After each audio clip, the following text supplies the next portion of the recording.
ভাঙরে এসে তুমি ভুলভাল বকে চলে যাবে। তুমি কি ভাবছো এই পশ্চিম বাংলা কারো জমিদারি নাকি?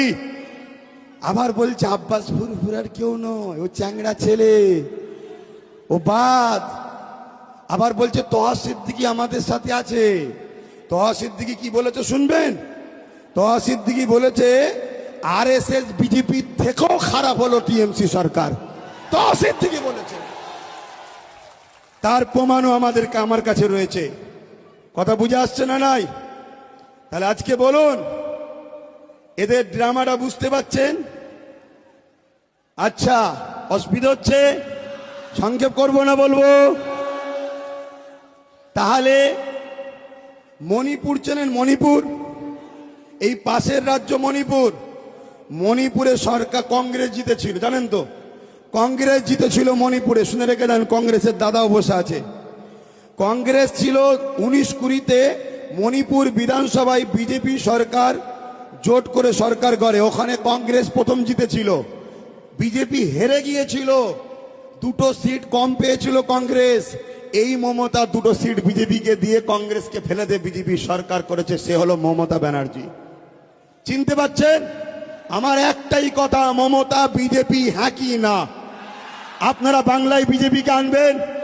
উত্তরপ্রদেশের পূজার মতো আমার বাংলার কোন পূজাকে রেপ করাবেন? কাশ্মীরের আসিফার মতো আমার বাংলার কোন আসিফাকে রেস করাবেন?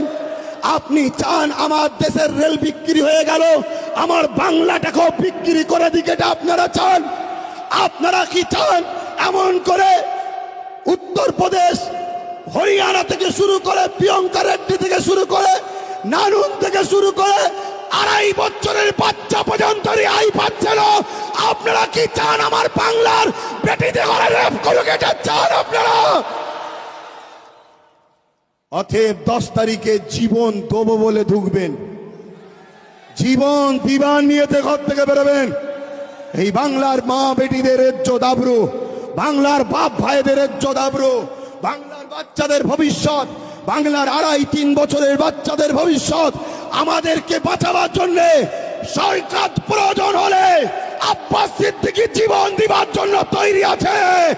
এ নওজওয়ানেরা, আমার সঙ্গে কারা জীবন দিতে পারবে? দাঁড়িয়ে যাও। কারা দিতে পারবে? দাঁড়িয়ে যাও। কারা দিতে পারবে? দাঁড়িয়ে যাও। জীবন দিতে পারবে? পারবে জীবন দিতে? একটা কোন মস্তান যদি বলে ভোট দিবি না, বেরোবি না, সে হলো দেশদ্রোহী। কি কি দেশদ্রোহী? দেশদ্রোহী শাস্তি হওয়া দরকার আছে না?